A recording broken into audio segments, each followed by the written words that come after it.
السلام علیکم ورحمۃ اللہ وبرکاتہ۔ انعام القرآن ٹرسٹ پاکستان بھر میں تعلیم قرآن عام کرنے کے لیے قرآن پاک سے متعلق ہر قسم کی چیز مفت فراہم کر رہا ہے۔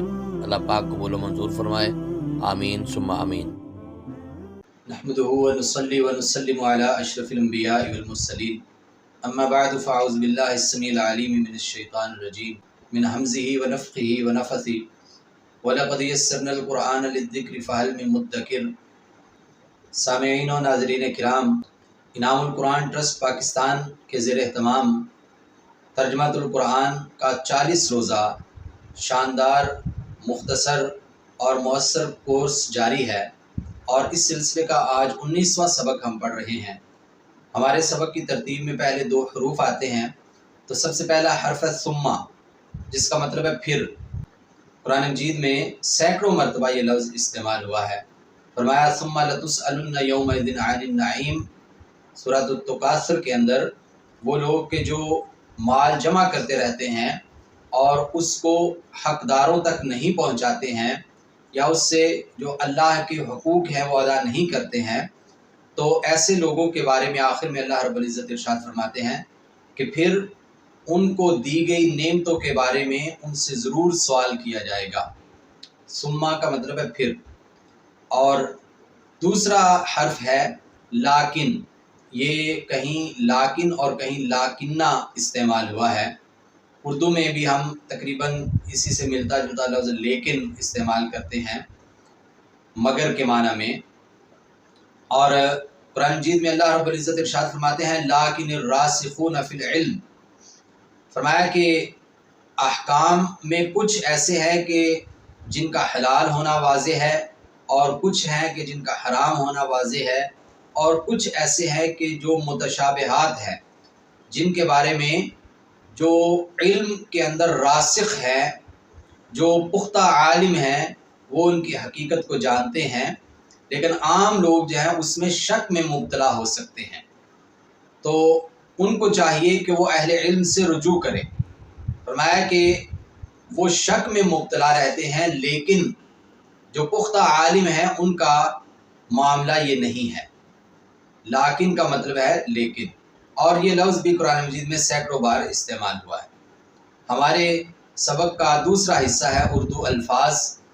پہلا لفظ ہے واحد، یہ قرآن کریم میں 11 مرتبہ استعمال ہوا ہے، اور دوسرا لفظ ہے کثیر یا اکثر، یہ قرآن کریم میں 104 مرتبہ استعمال ہوا ہے، اور تیسرا لفظ ہے رب، یہ لفظ قرآن کریم میں 953 بار استعمال ہوا ہے، اور چوتھا لفظ ہے رحمت، یہ لفظ قرآن کریم میں 121 مرتبہ آیا ہے، اور پانچواں اور آخری لفظ ہے رحمان، جو کہ اللہ کا صفاتی نام ہے، یہ 57 مرتبہ قرآن کریم میں استعمال ہوا ہے۔ حضرات گرامی، ہمارے سبق کا تیسرا حصہ ہے عربی اسماء، اور اس سلسلے کا پہلا اسم ہے نعم۔ نعم کا مطلب ہے جی ہاں، اور قرآن کریم میں یہ لفظ 99 مرتبہ استعمال ہوا ہے۔ فرمایا قل نعم وانتم داخرون، کہہ دیجئے کہ ہاں، اور یقیناً تم لوگ یعنی کفار جو ہیں یہ ذلیل و رسوا ہونے والے ہیں۔ نعم کا مطلب ہے ہاں یا جی ہاں۔ اور دوسرا اسم ہے من، یہ قرآن کریم میں 606 مرتبہ استعمال ہوا ہے۔ اس کے 2 معانی ہیں، ایک مطلب ہے جو، اور دوسرا ہے کون۔ فرمایا من الہ غیر اللہ یاتیکم بہ، کہ اللہ کے علاوہ کون ہے کہ جو یہ چیزیں آپ کے پاس لے کر آتا ہے، یعنی کہ زندگی موت کے معاملات ہیں، بارشیں ہیں، دن رات کی تبدیلیاں ہیں، یہ سارا کون کرتا ہے؟ تو یقیناً یہ ایک ہی ذات ہے، وہ رب العالمین ہے۔ اور یہاں پہ ہے من الہ، کون ہے وہ معبود، تو من کا مطلب ہے کون۔ اور تیسرا اسم ہے نفس، جس کی جمع ہے انفس، یا نفوس بھی اس کی جمع آتی ہے۔ یہ لفظ قرآن کریم میں 295 مرتبہ استعمال ہوا ہے۔ فرمایا یا ایتھا النفس المطمئنہ ارجعی الی ربک راضیۃ مرضیہ فادخلی فی عبادی وادخلی جنتی، اے مطمئن نفس، اے مطمئن شخص، نفس کا مطلب ہے ذات یا شخصیت یا شخص۔ اور چوتھا لفظ ہے الناس۔ الناس کا لفظ قرآن کریم میں 248 مرتبہ استعمال ہوا ہے۔ ارشاد باری تعالیٰ ہے قل اعوذ برب الناس، کہہ دیجئے کہ میں تمام لوگوں کے رب کی پناہ میں آتا ہوں۔ ناس کا مطلب ہے لوگ، اور آج کا ہمارا 5واں لفظ ہے ماذا۔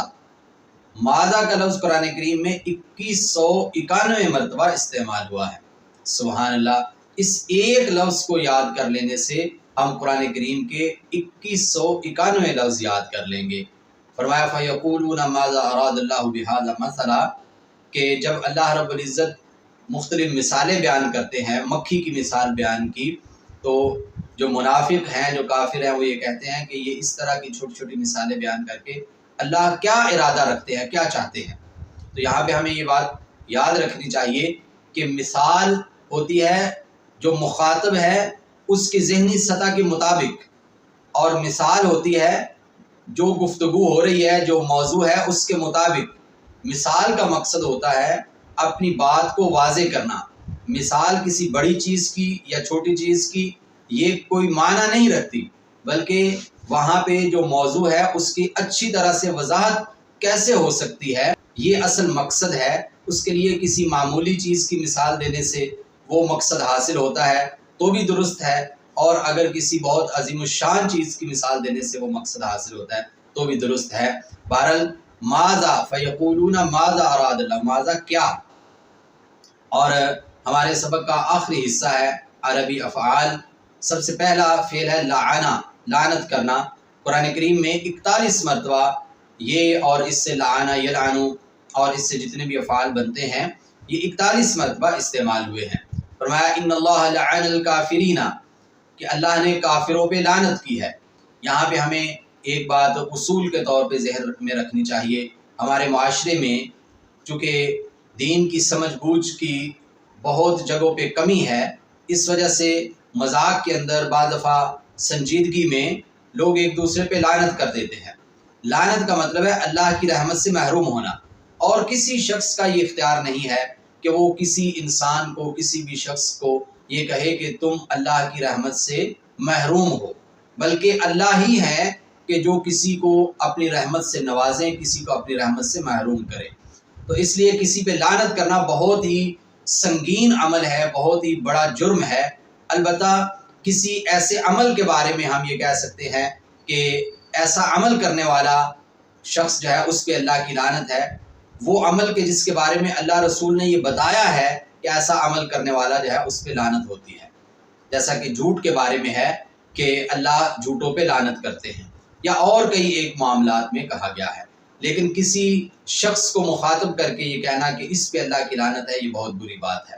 اور نبی کریم صلی اللہ علیہ وسلم کی ایک مبارک حدیث ہے، فرمایا کہ یہ لعنت کا لفظ جب کوئی شخص اپنی زبان سے ادا کرتا ہے تو یہ لفظ آسمان کی طرف چڑھ جاتا ہے، اور یہ اتنا غلیظ اور اتنا بدبودار لفظ ہے، اتنا سخت لفظ ہے کہ آسمان کے سارے دروازے اس کے لیے بند کر دیے جاتے ہیں۔ تو پھر یہ لفظ زمین پہ گرتا ہے اور زمین کے بھی سارے دروازے اس کے لیے بند کر دیے جاتے ہیں، اور پھر بہت لمبا عرصہ یہ لفظ فضاؤں کے اندر ادھر ادھر بھٹکتا رہتا ہے، اور بالآخر یہ اس شخص کی طرف جاتا ہے جس پہ لعنت کی گئی ہے۔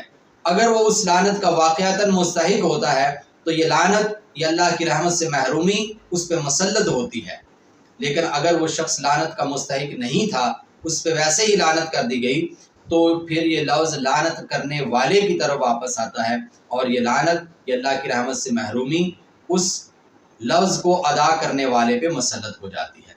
اس لیے اس لفظ کی ادائیگی سے ہمیں بہت پرہیز کرنا چاہیے، بچنا چاہیے، اور کسی کو مذاق کے اندر یا سنجیدگی میں اس پہ لعنت نہیں کرنی چاہیے۔ اور دوسرا فعل ہے مسا۔ مسا کا مطلب ہے چھونا، پہنچنا، اور قرآن کریم میں یہ لفظ 61 مرتبہ استعمال ہوا ہے۔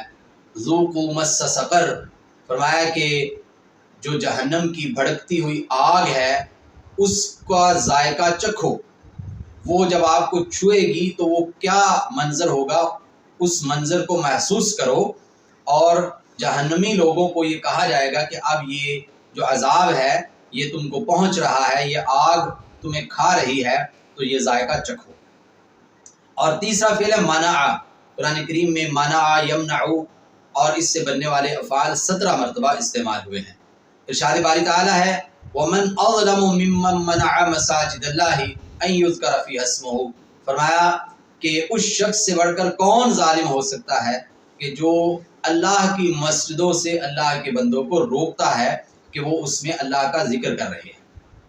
حضرات گرامی، مسجد کا مقصد ہی اللہ کی عبادت ہے، اللہ کا ذکر ہے، تو وہ شخص جو مسجد میں اللہ کا ذکر کرنے میں، قرآن کریم کی تلاوت میں یا اللہ کی عبادت میں رکاوٹ بنتا ہے، فرمایا کہ اس سے بڑا کوئی ظالم نہیں ہو سکتا۔ اور منع کا مطلب ہے رکاوٹ بننا، روکنا، منع کرنا۔ اور چوتھا فعل ہے نفع۔ قرآن کریم میں نفع، ینفع اور اس سے متعلقہ افعال جو ہیں یہ 50 مرتبہ استعمال ہوئے ہیں۔ فرمایا یوم لا ینفع مال ولا بنون، کہ قیامت کا دن وہ ہے کہ جب مال اور اولاد کسی قسم کا کوئی فائدہ نہیں دے گی۔ اور آج کا ہمارا آخری فعل ہے وزرا، زال کے ساتھ وزرا، اور زا کے ساتھ جو ہے یہ الگ لفظ ہے، زال کے ساتھ الگ ہے۔ وزرا کا مطلب ہے چھوڑ دینا۔ قرآن کریم میں یہ فعل 45 مرتبہ استعمال ہوا ہے۔ اور اللہ رب العزت ارشاد فرماتے ہیں فَاسْعَوْا إِلَىٰ ذِكْرِ اللَّهِ وَذَرُوا الْبَيْعَ، کہ اللہ کے ذکر کی طرف جلدی سے آ جاؤ اور اپنی تجارت کو، اپنے کاروبار کو چھوڑ دو۔ یہ جو یوم الجمعہ ہے اس کا تذکرہ ہو رہا ہے کہ اس دن ہمیں یہ چاہیے کہ جمعے کا اہتمام کریں، جمعے کی تیاری کریں اور کاروبار کو چھوڑ دیں اور اول وقت میں جمعے میں شامل ہونے کی کوشش کریں۔ اور اس کا بہت زیادہ ثواب اور الگ سے اس کے فضائل بھی بیان کیے گئے ہیں۔ تو بہرحال یہاں پہ لفظ ہے وذر البیع، اور تجارت کو چھوڑ دو۔